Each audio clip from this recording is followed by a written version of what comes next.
Hello everyone, welcome all. आइए हम इस क्वेश्चन को अटेम्प्ट करते हैं जेई एडवांस 2020 के सेकेंड क्वेश्चन को, पेपर वन का ये सेकेंड क्वेश्चन है। तो इस क्वेश्चन में क्या कहा जा रहा है, a light disc made of aluminium material का बना हुआ है एक लाइट डिस्क जो कि नॉन मैग्नेटिक मटेरियल है, हॉरिजॉन्टली रखा गया है। It's kept to rotate about its axis. इसके एक्सिस हम देख पा रहे हैं, इस एक्सिस के अबाउट ये रोटेट कर पाएगा फ्रीली, है ना। A strong magnet is kept is held vertically at a point away above the disc, away from its axis. इस एक्सिस से थोड़ा सा दूर पर और मेटल सरफेस से थोड़ा सा ऊपर यहाँ पर एक मैग्नेट रखा गया है ना। On revolving the magnet about the axis of the disc, इस मैग्नेट को हम अब घुमा रहे हैं। कैसे घुमा रहे हैं? इस मैग्नेट को हम इस तरह से, है ना, इसके हम घुमा रहे हैं, इस एक्सिस के अबाउट हम इसको घुमाने वाले हैं। तो क्या होने वाला है? डिस्क विल, क्या होगा डिस्क का, ये बताना है हमें, ठीक है। तो आइए हम ऑप्शंस पहले देखेंगे। Rotate in direction opposite to direction of magnet, अगर मैग्नेट को हम घुमा रहे हैं, मान लेते क्लॉकवाइज, है ना। यहाँ पर अगर मैं ये डायरेक्शन दे दिया तो ये मैं दिखा रहा हूँ, ये मैग्नेट को उसके ऊपर हम क्लॉकवाइज डायरेक्शन में घुमाएंगे तो क्या वो भी क्लॉकवाइज डायरेक्शन में घूमेगा? अगर हम एंटी क्लॉकवाइज घूमे तो क्या वो एंटी क्लॉकवाइज? अगर अपोजिट है तो पहला ऑप्शन, दूसरा ऑप्शन सेम डायरेक्शन में घूमेगा। Third not rotate and its temperature will remain unchanged, third बोल रहा है कि रोटेट ही नहीं करेगा डिस्क और टेम्परेचर भी चेंज नहीं होगा। चौथा बोल रहा है कि फोर्थ ऑप्शन जो है D, not rotate but temperature will slowly rise, rotate नहीं करेगा लेकिन टेम्परेचर में चेंज होगा, ऐसा कहा जा रहा है। सबसे पहले आइए हम जानेंगे कि ये मैग्नेट कर क्या रहा है यहाँ पर। What is this magnet doing here, यहाँ पर कर क्या रहा है ये मैग्नेट। तो अगर हम बात करेंगे मैग्नेट का मैग्नेटिक फील्ड लाइंस का, तो आपको पता है मैग्नेटिक फील्ड लाइंस इस तरह से होता है एक मैग्नेट का, है ना। तो बेसिकली अगर हम बात समझें तो ये एक तरह से मैग्नेटिक फील्ड है जो परपेंडिकुलर है इस डिस्क पर। तो आइए हम इसका फ्रंट व्यू बनाएं और तब समझेंगे तो बेटर थोड़ा सा होगा। फ्रंट व्यू हमें बनाना होगा ऊपर से, मतलब टॉप व्यू से अगर हम देखें। फ्रंट मतलब यहाँ पर टॉप की बात कर रहे हैं। अगर हम टॉप, ये फ्रंट व्यू दिया, इससे कुछ क्लियर नहीं हो रहा है। अगर हम टॉप व्यू बनाएंगे तो थोड़ा सा क्लियर होगा।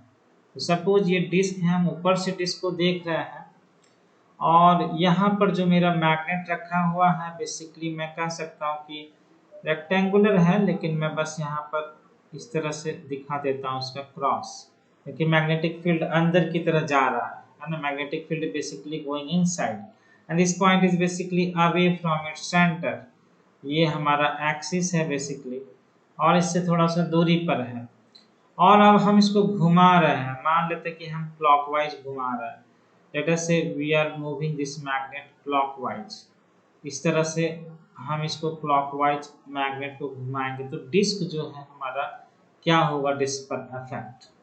यहाँ पर ये समझ सकेंगे हम कि ये जो पॉइंट है हमारा, मान लेते कि हम इस पोर्शन की बात करें जो कि मैग्नेट के एग्जैक्टली बिलो है या आसपास है। इस तरह से हम कोई भी पॉइंट ले सकते हैं। इनिशियली जैसे स्टार्ट होगा मोशन तो क्या हो जाएगा, मान लेते हैं कि हम यहाँ पर एक पोर्शन दिखा दे रहे हैं, एक छोटा सा लेंथ मैं ले रहा हूँ एलिमेंट, उसके अंदर वाला पोर्शन। तो मैं मान लेता हूँ कि इसका लेंथ है कुछ एल, छोटा सा लेंथ होगा एल, और इसके अंदर मैग्नेटिक फील्ड जो है अभी मान लेते कि नहीं है। अब जैसे जैसे आने लगेगा तो इस तरह से हम बहुत सारा पोर्शंस बना सकते हैं, छोटा छोटा लेंथ, है ना। इस पर अभी हम ऑब्जर्व कर सकते हैं क्या होने वाला ऐसे छोटे छोटे पोर्शंस पर। तो आप देखोगे कि जैसे मैग्नेटिक फील्ड अभी नहीं है, कुछ देर बाद मैग्नेटिक फील्ड इसमें आने वाला है क्रॉस डायरेक्शन। कुछ देर बाद मैग्नेटिक फील्ड इधर क्रॉस डायरेक्शन में आएगा तो क्या होगा, ये किस तरह से बिहेव करेगा। तो इनिशियली मान लेते मैग्नेटिक फील्ड नहीं है, अभी मैग्नेटिक फील्ड क्रॉस आ गया है इसमें। तो अकॉर्डिंग टू फैराडेज लॉ यहाँ पर ईएमएफ होगा, मैग्नेटिक फील्ड ये हमारा बी है, और ईएमएफ जो इंड्यूस्ड होता है वो हमें पता है EMF EMF induced is BVL। तो यहाँ पर रिलेटिव मोशन की भी बात कर सकते हैं, क्योंकि रिलेटिव मोशन अगर हम मैग्नेट को मूव करा रहे हैं इस एलिमेंट को स्टॉप किए, या फिर मैग्नेट को स्टॉप कर दो इस एलिमेंट को मूव करा दो, है ना।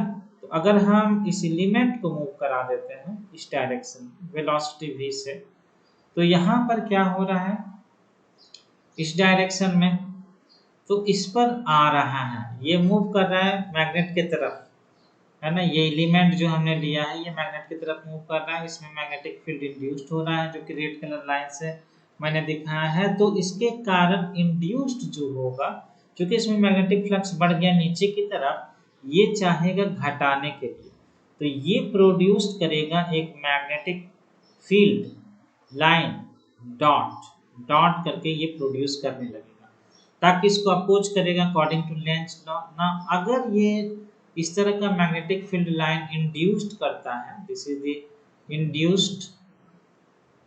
इंड्यूस्ड मैग्नेटिक फील्ड लाइन, तो आप बोल सकते हैं कि करंट का जो, एनीवे करंट का डायरेक्शन से हमें मतलब भी नहीं है, करंट का आप डायरेक्शन निकाल सकते हो, है ना। लेकिन यहाँ पर अगर ये मैग्नेट के नीचे वाला पोर्शन एक मैग्नेटिक फील्ड प्रोड्यूस कर रहा है जो ऊपर की तरफ आ रहा है, तो ये मैग्नेट और उसको मैग्नेट जो छोटा वाला पोर्शन, अब ऐसा लग रहा है कि वो मैग्नेटाइज हो जा रहा है, एक्चुअली में वो मैग्नेटाइज नहीं हो रहा है, वो करंट प्रोड्यूस कर रहा है, और current carrying wire is also like a magnet, है ना। तो इसीलिए ये मैग्नेटाइज्ड हो रहा है, क्योंकि ये करंट प्रोड्यूस कर रहा है। बेसिकली हम ये नहीं कह सकते कि मैग्नेटाइज हो रहा है, ये मैग्नेट बन रहा है, बट हम बोल सकते हैं कि ये करंट प्रोड्यूस कर रहा है, so it is going to behave like a magnet, it is producing a magnetic field which is coming out। तो अब हम देख सकते हैं कि मैग्नेट का मैग्नेटिक फील्ड नीचे जा रहा है और इसका ऊपर जा रहा है। तो अब अभी मैं यहाँ पर मैग्नेटिक फील्ड अगर लाइंस बना दूं, तो इसका मैग्नेटिक फील्ड जो मेरा मैग्नेट है ये नॉर्थ साउथ, इसका मैग्नेटिक फील्ड नीचे आ रहा है, और नीचे वाला जो पोर्शन है वो मैग्नेटिक फील्ड प्रोड्यूस कर रहा है। यहाँ पर मैं इस तरह से पोर्शन दिखा देता हूँ, ये प्रोड्यूस कर रहा है मैग्नेटिक फील्ड इस तरह से, ये मेरा इंड्यूस्ड है। तो इसका मतलब इसका नॉर्थ, इस मटेरियल का नॉर्थ इधर, इस मटेरियल का साउथ इधर, तो इस दोनों में क्या हो जाएगा, अट्रैक्शन हो जाएगा, there will be attraction, there will be attraction between them, attraction force आ जाएगा दोनों के बीच में। ये इस तरह से बिहेव करेगा कि ये नॉर्थ वाला इसके साउथ को अट्रैक्ट कर रहा है, तो जैसे जैसे मैग्नेट रोटेट होगा उसी को फॉलो करके वो मटेरियल भी उसी डायरेक्शन में रोटेट होगा। So the material will also rotate, और the disc will also rotate in the same direction, the disc will rotate in the same direction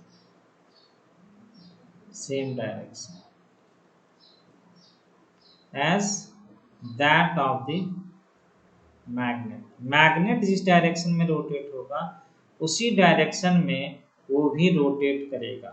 तो हम फाइनली बोल सकते हैं कि ऑप्शन नंबर जो होगा हमारा बी करेक्ट आंसर है। अब यहाँ पर ये क्वेश्चन को आपने देखा, इसमें कुछ ज्यादा करना नहीं पड़ा। Basically these questions are more into analysis, ये एनालिटिकल बेस्ड क्वेश्चंस है, और इसमें जो लॉज है उसका एप्लीकेशन को ध्यान में रखकर ये क्वेश्चन बनाया गया है। So hope you have understood this explanation, है ना। तो आइए फिर नेक्स्ट वीडियो में देखेंगे अगला question. Thank you for watching.